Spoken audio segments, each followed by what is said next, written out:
Contrology, the Pilates method, the method, the work. However you want to describe it, it is the brainchild of German creator and inventor, Joe Pilates. Hello everyone, I'm Darian Gold. Thanks for tuning in to All Things Pilates.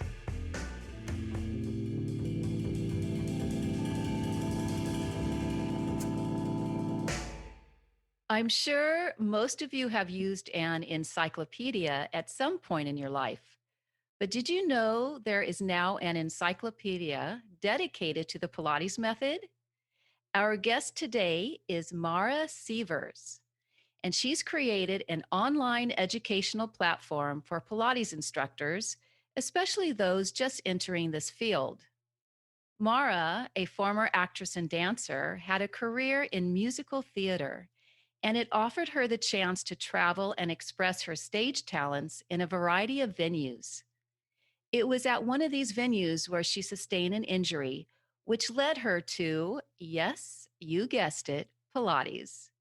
Mara not only healed from her injury, but felt so empowered by her Pilates experience, she wanted more and enrolled in a certification program through Polestar Pilates.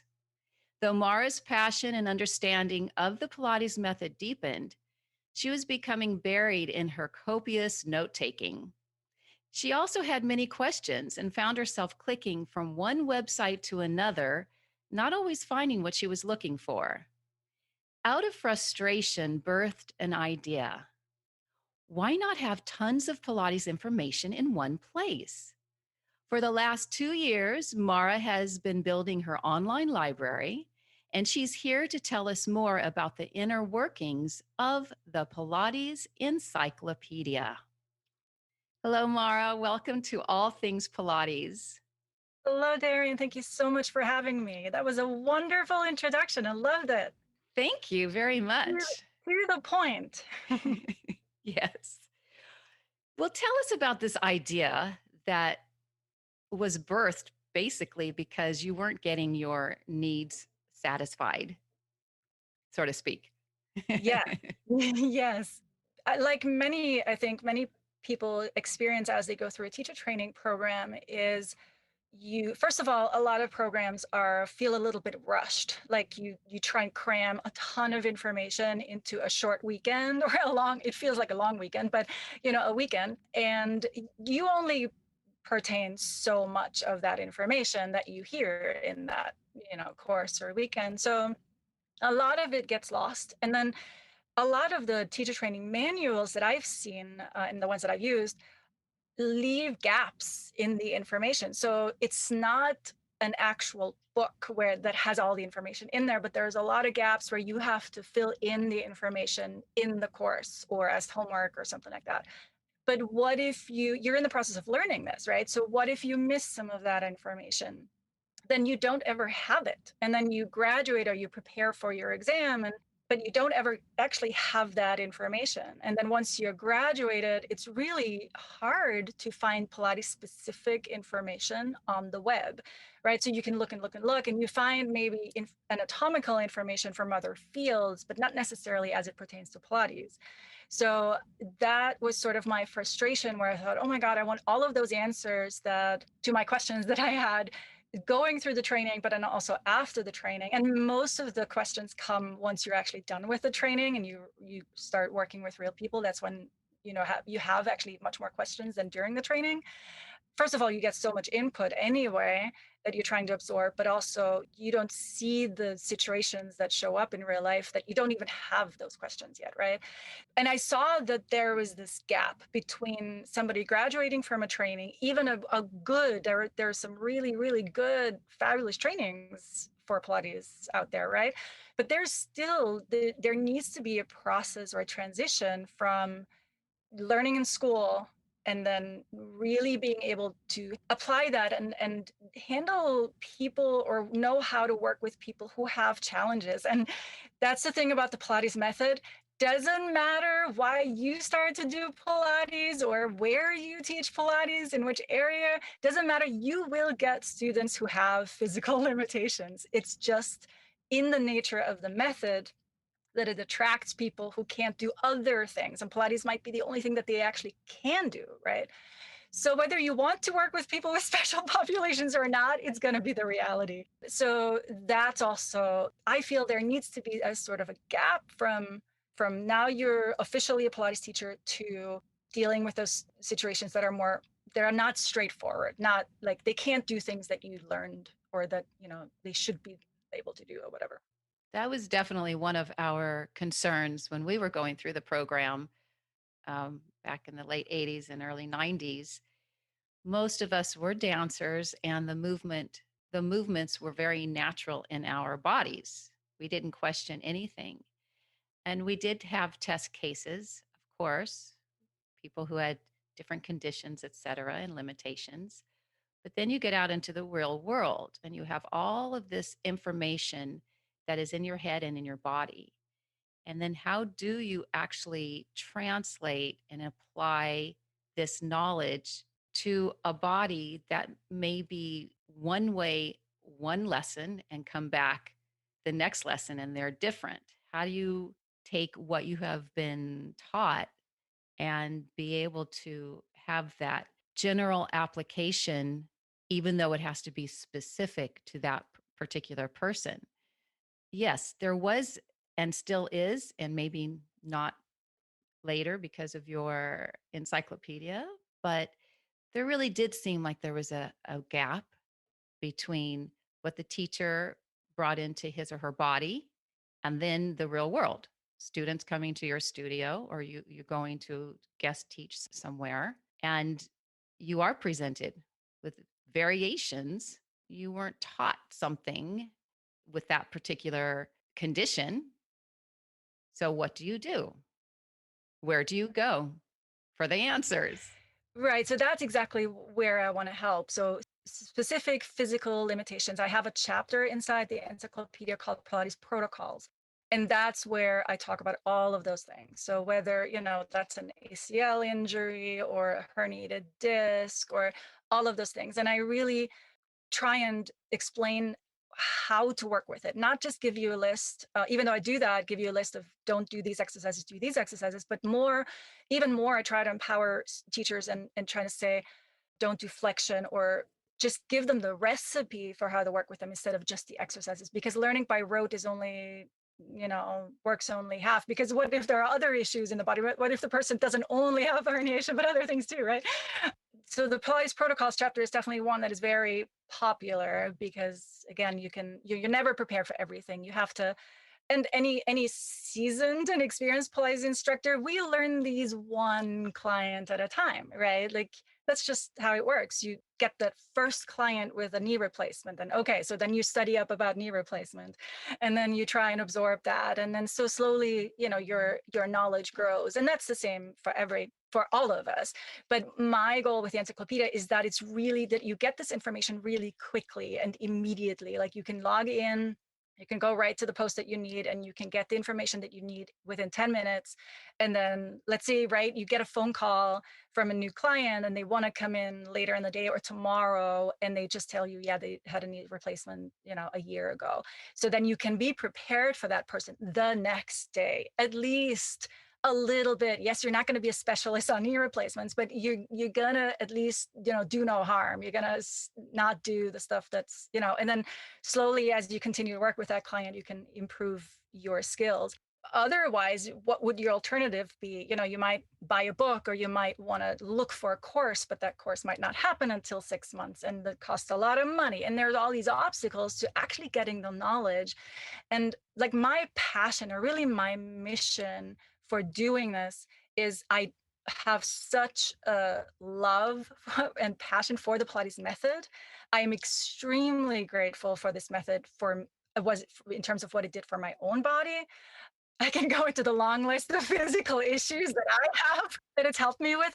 But so it's important to me to make sure that we build a that all of the Pilates teachers in this world are educated, they're well trained, they can get information quickly and easily so they feel confident and they continue to work. They don't like lack of confidence is a huge issue for new Pilates teachers. And a lot of us are women and we get intimidated. And I've heard of people of just like it's too overwhelming and they're on, they're stressed out and they don't want to do it.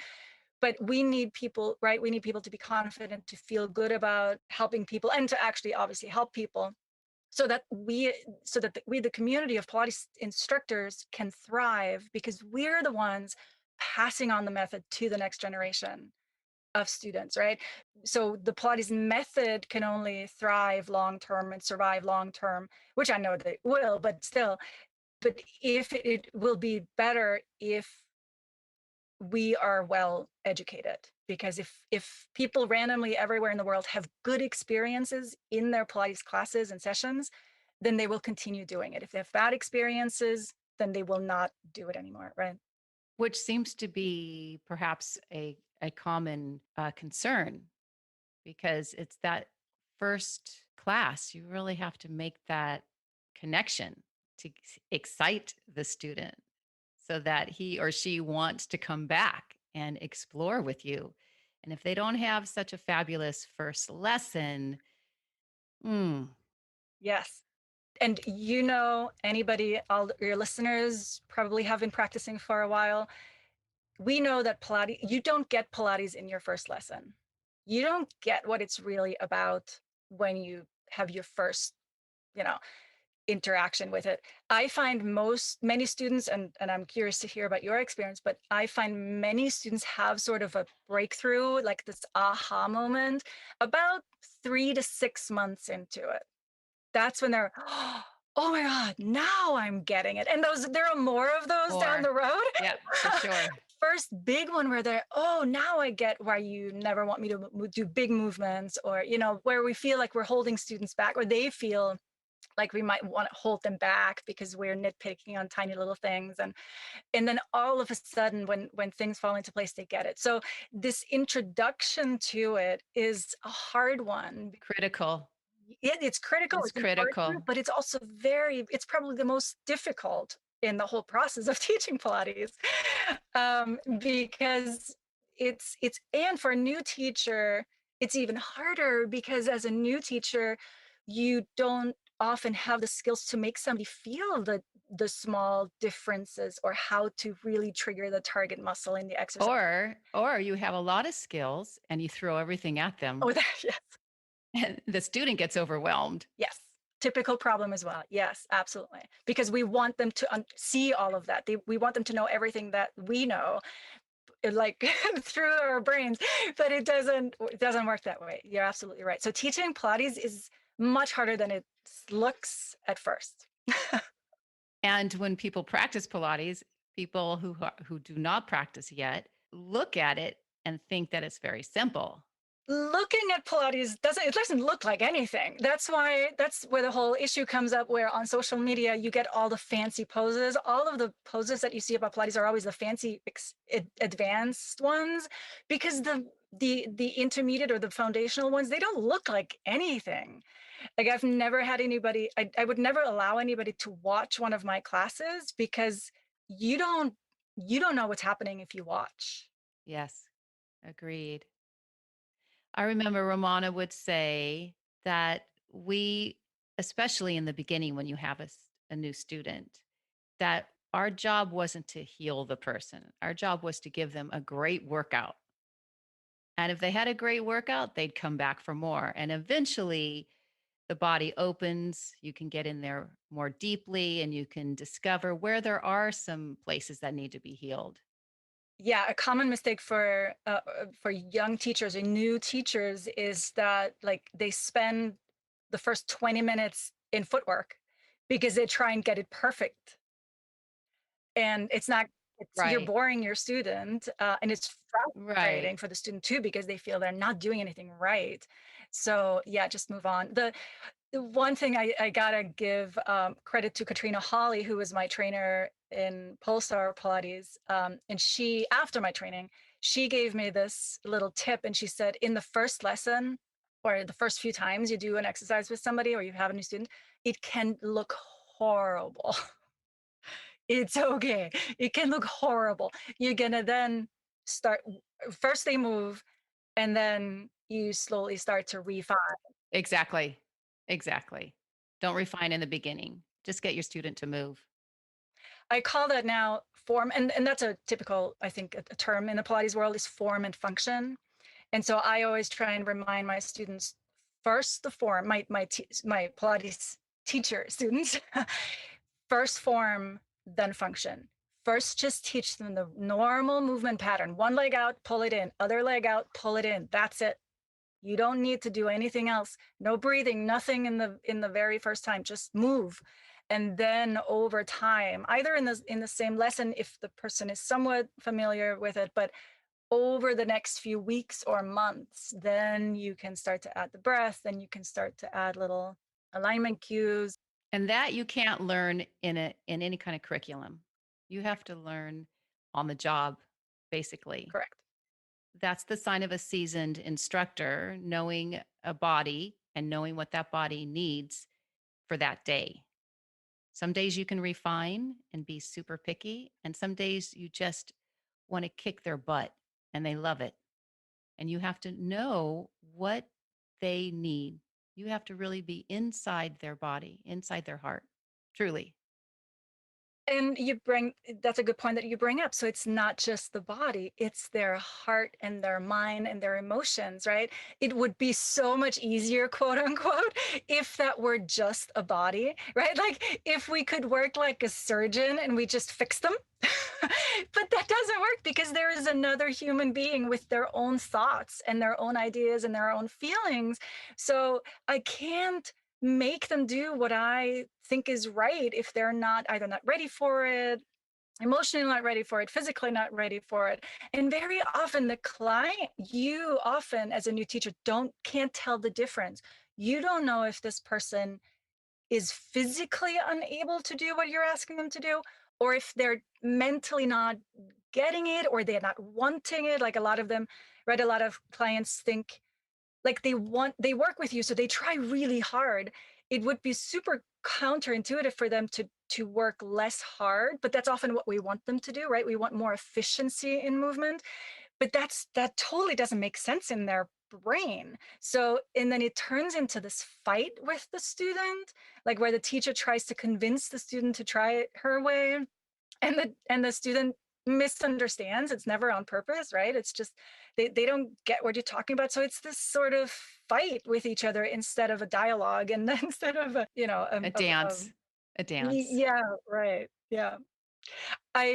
I wanted to speak about that gap briefly, quickly about the from the end of the training to being really confident working with whoever comes through the door is, in other professions, whether that's, obviously doctors, there's an internship and there's a whole process of where you work in the field after you've gone through medical school before you're on your own. There is this transitional period, right?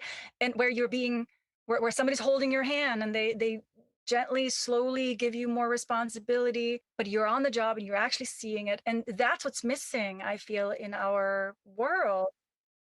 Did you not have an apprenticeship? No, we had observation hours and I had to practice teach and those things, but not next to a teacher helping Oh. out, that sort of. Oh, that's not good. Right. Yeah. I agree.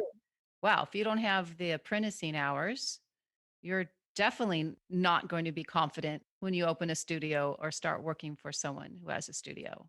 Right. And I think that's often missing, and that's where I also want to help out, right? Like, so I actually just started a group mentoring program. So the membership itself, the Pilates Encyclopedia membership, is basically a DIY thing where if you have a specific question, you can log in and you get the information. But I've noticed that a lot of new teachers don't know what questions to ask, or it's just like, what do I do? That's the question, right? And you can't look that up. I'm offering this group mentoring where we can discuss these situations, where it's really a situational thing, right? They can uh, explain to me what happened, and then we can figure out how you would react, which is sometimes even better than being in the room, because you cannot talk in behind, in front of the person, about in front of the client, about what's going on, sort of. So it's sometimes better if the client is not there, and you can honestly analyze, okay, she might have reacted this way because of that, or maybe this was going on, so next time you see her, try this or try that. And Share with us the different elements or components of your site. right. So you log in and there are different chapters. So every apparatus has its own chapter. So is it a mat chapter, reformer chapter, the Cadillac, trapeze table chapter, spine corrector, ladder barrel. And then I'm adding some auxiliary apparatus like, oh, a chair, I forgot the chair. And then the petty pole, for instance. And I'm adding some more contemporary stuff too, like the oov, a little bit of connector. There's a lot to add, and some props, of course. So each apparatus, and then each exercise has a separate post, and each post has information about contraindications, precautions, the setup on different brands of equipment, the mounting, how to get into it, how to get started, breathing pattern, movement pattern variations, regressions, progressions, purpose, teaching skills, verbal cueing, verbal cues, tactile cues. So it has everything in there. And then you can even ask questions. So at the end of every post, there's a comment section. So if you know variations that I haven't listed, that's a nice way to contribute, for instance, and say, oh, I've been doing this, I've been doing this variation before, that variation really successfully, and people get it better if I do that. That's often, right? That's another one of those expert skills that you learn after a while, is like, I always do things in this order, because if I teach this first, then my student gets it better. And then that other exercise is much, much easier to teach. Right. So those are the things that are often nobody, again, those are not being taught often in a teacher training program. And it's a little bit personal. Like, many of us have our own little mini flows that we develop over time. So, they can share like that. But I'm getting a little bit off topic. Let me get back to the encyclopedia. So after each of the apparatus chapters, there's one chapter for class planning. So for in the contemporary world, we often don't get any sequencing guidelines, or only very vague sequencing guidelines. Why do you think that is? Um, that is, I don't know. So Polestar does teach sequencing, which I'm very grateful for, and problem solving, because they come from a physical therapy sort of background. So we do learn how to transition somebody from, first of all, how to sequence a class, but also how to get somebody from a problem to a solution, sort of. But yes, many the contemporary world, um honestly, I don't know why that is, because I see it as a big problem.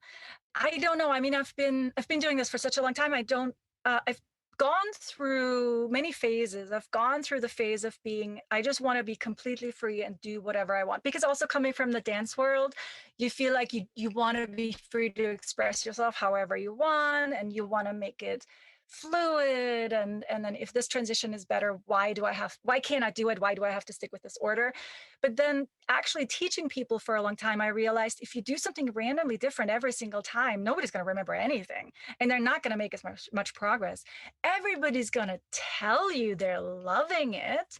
So that's that whole tricky thing where your students will confirm that what you're doing is okay, but they're actually not making progress Because you didn't cue them and let them know that this is a very basic exercise, but eventually that basic exercise is going to open up into a more advanced exercise.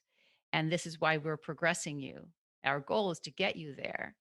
So if you never teach the student why we are doing a basic exercise, they can't appreciate the fact that now you're teaching them an intermediate exercise. They don't understand unless you lay it out that they have improved, because now the basic is so simple for them.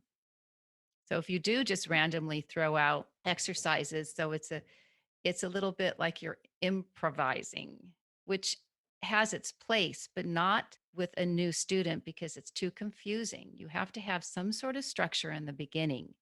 Then, as the student becomes more familiar with his or her body and your cueing and your energy, then maybe you can play around with the order and what might feel best for that particular lesson. But in the beginning, structure is really important. It helps a student feel safe right off the top. And then through your guidance, they get excited because they go home and they can go in their head, oh, I learned roll up and single leg stretch today. I know that my next lesson, we're going to go to double leg stretch and then crisscross or whatever the order that you're doing. They're already setting up those patterns in their head before you start riffing on those exercises. And I think maybe that's where the contemporary approach to this work is either really well respected and liked, or it's confusing for those who really respect some sort of order. If you are a ballet dancer, you have to start with your plies. Everything starts at how the body understands from the feet to the crown of the head, how you actually bend your knees. Where is that all coming from in the pelvis? If they don't teach that, what does it matter if you jump? I totally agree. So I would absolutely agree that the contemporary world needs more. We need to teach more about structure. I personally don't like having to stick to a certain sequence if it doesn't fit my student, right? So I prefer being able to make my own decisions, but that being said, over the years, I've still come up with my own sort of sequence, right? Or certain exercises that just work better, and I teach those all the time. And there's a lot of other stuff that I don't teach. And just because somebody invents a new exercise doesn't mean that it's great. And either does it have a specific purpose, but also the fancy exercises or creative ones are sometimes really hard because they're really complicated. So Lots of choreography. correct. And they might be really good for somebody advanced because it's new. And sometimes we do need new things because the body stops adapting after a while. But we throw those, many people throw those extras, creative variations that they see somewhere on Instagram or on the web at their new students, right? And those people don't know how to integrate anything. It's just like a random flopping around. So and then yeah, that's not fun to watch and it's not fun to do. Like it's maybe fun for the mind, but it's not, doesn't feel good in the body and you can't use. Not healthy. It's not healthy for the body yet. Yeah. Yeah, so I also agree that a certain structure or sequence, so for example, something that I did for a while was teach an 8-week session in my classes. So I created a sequence and I kept the same sequence the same for 8 weeks. Because again, when your students are used to something different all the time, then telling them from now until forever, we're going to teach the same sequence, they would not like that. But so it was sort of a compromise, also for me, a compromise. And I loved it, even though in the beginning, people are always resistant to change, right? There were definitely some that didn't like it so much, but they loved it because they could compare the before and after. In the very first class, they were like, oh my God, this is so hard. And I always tried to build up to an advanced, to a harder exercise in the end. So they said like, oh my God, I can never do that. And at the end of those 8 weeks, they were able to do this. And I had never had this experience, or they had never had this experience before when I would just kind of randomly, okay, today we're going to do star, right? Because at that moment, it's just hard. And yeah, that feels cool because it's hard and I'm doing something hard. But there's not this feeling of I've worked for something, Progressions, right? right. And this feeling of satisfaction within themselves. And when they feel accomplished, then they're much more committed to the method too, right? Because they see the proof that they prove them to themselves. That's classical straight away. Hmm. And that is probably the main reason why people who are on the classical side of this brilliant method, why they don't even comprehend or understand more of a free flowing approach, because it is a bit linear when you're certainly when you're starting out, and you need something that's going to keep you on track.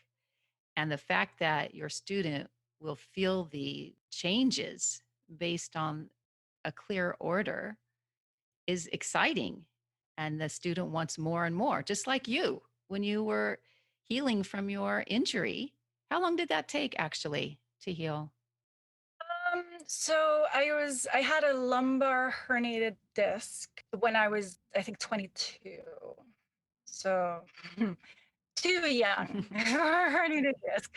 I know now that it was genetic to a large degree because I now have a second one, and my mother and like everybody in my family on my mother's side had a herniated disc at one point. So now I've already had a second one in my cervical spine 20 years later. And I'm hypermobile as well. So my lumbar spine being hypermobile and then having the genetic disposition for that is like a recipe. I did not have to have surgery, so that was excellent. So it took care of itself. But I was dancing at that time, so I was in a professional job dancing, and I all of a sudden I woke up one morning and I couldn't lift my leg more than 45 degrees, and I was like, "What Wow. is going on?" It was horrible when you think that that's your livelihood and you trying to make money with that, and then you can't move. It's horrible. So I developed a huge compassion for people whose bodies let them down, especially young people, but anybody who like feel like they're doing everything, they're working on themselves, but their body's not cooperating. So I have a huge compassion for that, and that's also the most of the people that I used to teach. You attract that, right? Because this is who I am. So I used to attract a lot of people with injuries, and became known for that. And that's also why I chose Polestar training, because I wanted that physical therapy background, because I really needed the knowledge to help me and people like me.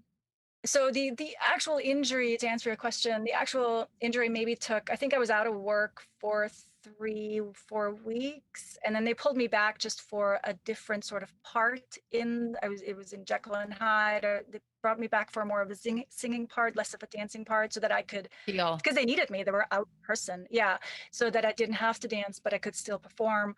And then I did a lot of Pilates at that time, a lot of Pilates and yoga, very gentle stuff, swimming. That was sort of the only three things that I was able to do at that point. And then I would say it's a long time ago. I actually don't exactly remember when I felt like I was pulled back, but I mean, I fully recovered. I'm still hypermobile. It's still a weak part in my body. I still have to work on it, but I'm not in, No yeah, not pain. in that much pain. I was that. Yes, yeah. Was there a standout moment during your Polestar education that you can think of that is still in you today that you carry on besides the basic information about the repertoire? And I don't know if Polestar even uses that term repertoire. It's a very dancey term.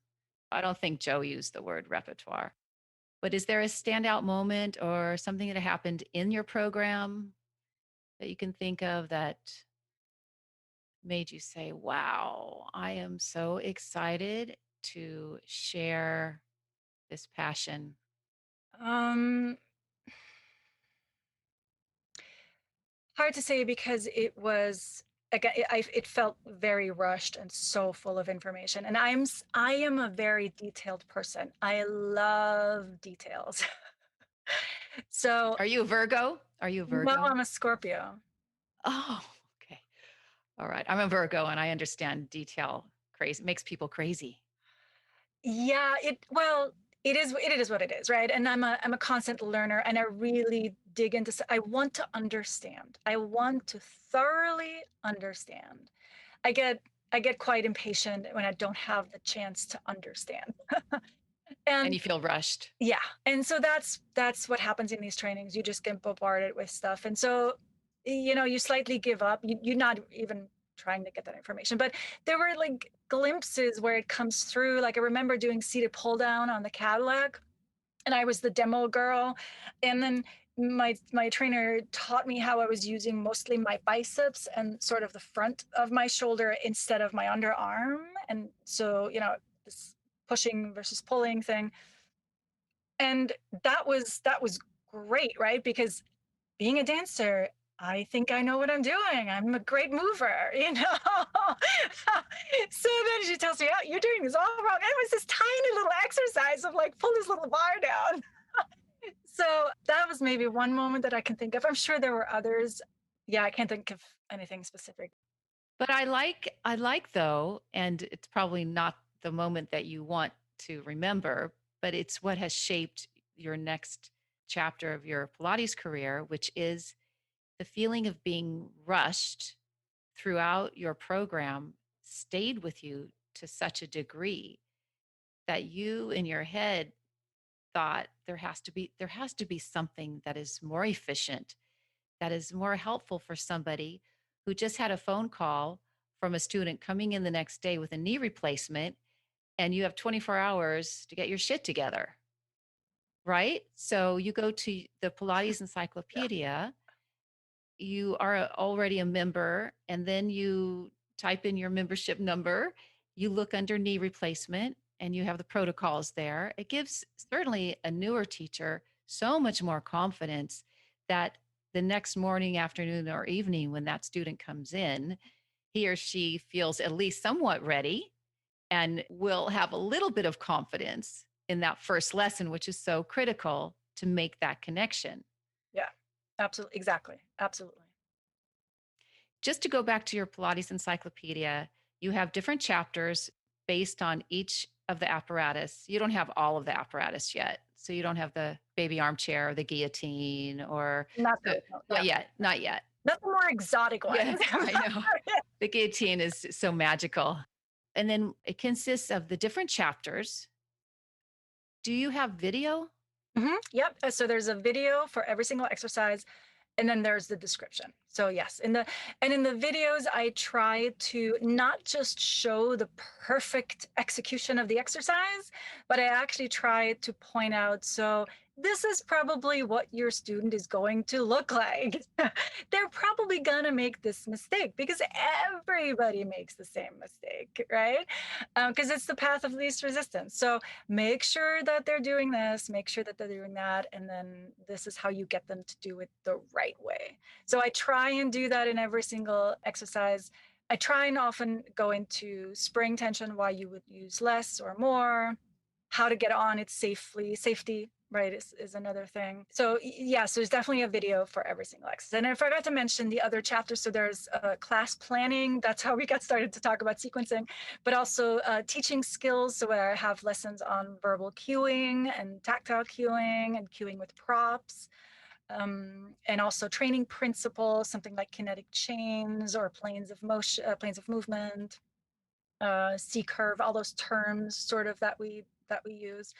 There are a few workouts. I don't want to do too many workouts. There's plenty of sites online where you can do workouts, so I don't necessarily want to focus on that. And then we have Q&As too, so people can actually submit a question, any random question that you have, and I answer them. And those are often those in between things, like often those things where, like in between the lines, where that you can't Google. Like, what do I do? Like this person has told me, specific scenarios about specific clients or communication. I find communication is a very difficult thing in Pilates. Like, how do you explain Pilates? That's where it starts already. How do you explain what we do and what it is? And seriously, almost no Pilates instructor can explain what they do. And if they try, it doesn't come across. It doesn't touch the other person. It doesn't have an effect. It's another big problem. Yes, yes. I think there are metaphors that you can use. I think you can use metaphors. I believe it's the best way to explain Pilates is with a metaphor. Don't try and explain Pilates, explain how Pilates works in relation to, or with the metaphor, with the image of something else. Like I often use a metaphor of a symphony, of an orchestra, of where all of the musicians have to play together perfectly. If one person plays too loud or comes in too soon, then it's not harmonic. It doesn't make sense. And with the body too, every muscle and every joint in the body has to fire at the right time, at the right level for it to be efficient. So, something like that, or movement patterns. We all have our habits and our movement patterns. So those are good examples. And if we use that to explain Pilates, I think we're more successful than if we try to explain the biomechanical work of Pilates. Right, right. And do you have live stream as well? No, the group mentoring program will be weekly live calls, or they will be starting next week, actually. So those are going to be live calls. They will be recorded as well for anybody who can attend live. But generally, I don't do a lot of live. So I don't. Yeah, it's all like pre-recorded and just like a library. Your website is? PilatesEncyclopedia.com. And if you can spell it, then you can find it. That's a great tagline right there. If you can spell it, you can find it. One last question for you, Mara. Do you have any advice for anyone who may be considering a career in the Pilates method? I sure do. So, one thing that anybody has to know who wants to get started in Pilates is you are your own business. Even if you're hired by a studio, you are your own business. It's your responsibility to find people and to keep people, students. So you cannot expect to graduate and then get hired by a studio for 40 hours a week. First of all, do not teach more than absolute max 30 hours a week, better 20, 25. So do your math when you think about how much money you need to make from this. Do your math with 20 hours or 25 hours, not 40. That's the one thing. The other thing is you cannot wait for somebody to bring you clients. If you do work for a studio and they have a website, think of that as a bonus. Be grateful that they might actually bring you people in. But if you don't teach well and communicate well in that first lesson that you have with them, they will not come back, or they might go to somebody else, but they might just not come back. So it's absolutely your responsibility to, so because a lot of us Pilates teachers, we want to teach, we don't want to deal with marketing, we don't want to deal with any of this or selling, but it's a reality. And if you don't, then you just won't have enough clients, and period. That's just the way it is, I think. But I always say the selling and the marketing, well, not marketing, but selling Pilates doesn't, you don't have to sell, you don't have to call anybody and sell them on anything. All the selling in Pilates happens in the actual session. the we can cycle back to things like sequencing. If you know how to make somebody curious about what's to come, then they're going to stick around. If you overwhelm them in their first lesson by throwing every single cue to them, then you're going to turn them off, and that's bad selling, right? So those things, in terms of being your own business, if you move, you're going to start all over, because you will be known after a while. You could build your business in the area that you're at physically, but if you move across the country, you will have to start on your own. Yes, you're going to be a better teacher at that point because you have experience, and yes, you're more comfortable doing all of this, so it might not take as much time to build a full schedule, but it will take time again. So those are let me those are the two big things. Oh, and the last thing, that was that's the lesson that I've learned from 2020, was collaborate. So my new word of the year, or probably into next year as well, is collaborate. Collaborate with, I so wish there were better collaboration between studio owners and teachers. I find that there's so much fighting against each other, because the teachers always think the studio owner gets rich and the studio owner can't barely afford to pay that teacher, and they don't realize that that's what's going on, and then everybody opens their own studio and then everybody struggles. So this might sound all very negative, but I've done this, I've had it, I've owned a studio for 8 years, I've talked to a lot of other people, and it's just the reality. So if we can collaborate better and not are afraid of like stealing each other's clients and stuff like that, ultimately the client will choose. Yes, you can have as many policies as you want. You can have contracts signed with your teachers. Ultimately, the client chooses who they work with, and no contract that anybody signed can help that, right? So if we collaborate, we're all going to be happier. Yes. Those are the things I want. I love it. That's fantastic advice, really. I think you said it all. I think with last year, with so many, it was so heartbreaking to see so many studios have been forced to close. And selling their And apparatus. correct, yes, or selling I just actually this morning I texted with somebody on Facebook who's selling her whole studio, and it's a shame that this happens, and it's a huge overhead. Just all the teachers out there, believe us, studio owners or former studio owners, it's a huge overhead. If you have an actual studio, if you rent space someplace, if it's not your home, if you rent space and you have to pay all the utilities, you have to pay for all the equipment, It's a huge Insurance. overhead. Yeah. It's we're not getting rich. Studio owners don't get rich. We're really doing this for the love of Pilates. Yeah, to get rich, we should do other jobs. But it's very fulfilling, right? And I wouldn't want to do anything else other than teach Pilates because I'm so passionate about it. So it's not, you just have to be prepared for it. And again, if we work together, then we can avoid maybe such a downturn like we had last year. Yes, it's a beautiful idea, really, to work together. Yeah. And it's more fun. It's more fun. I mean, I've had my own studio. I've been alone, quote unquote, in the studio. I mean, I've been with clients, but you don't have peers. It's so much nicer to, talk shop with other teachers and, just have fun throughout the day than being sort of on your own in your own Yes. studio. Yes, I agree. Mara, thank you so much for your time and thank you for creating the Pilates Encyclopedia. I think it's such a brilliant idea. Thank you Really. so much. Thank you for saying that. I appreciate it. And thank you for having me. Thank you for everything you do, for spreading the good word about Thank you. Pilates. Must be a lot of work Yes. for you too. Yes. Yes. You have no idea, Yeah, but we're into it because we love it. exactly. Thank you, Mara. Thank you. My featured student on this episode is David White. David began studying at my studio in Hollywood and continues with me online. He says, I like that you get a full workout and don't need to pre and post stretch because it's integrated throughout the routine. Pilates helps me to be more flexible and maintain balanced strength from head to toe. All Things Pilates is created, edited, produced, and hosted by me, Darian Gold. Master audio mix is by Fabian Romero. If you're liking this new season, we'd so appreciate it if you left a review, glowing or otherwise.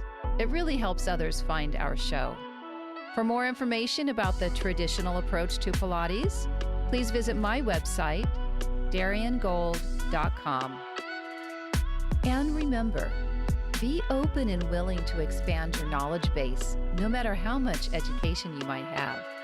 Always remain a student. Next episode, tune in to hear from Dr. Nick Butowski, a UCSF neuro-oncologist who just so happens to be a Pilates devotee. See you again on All Things Pilates.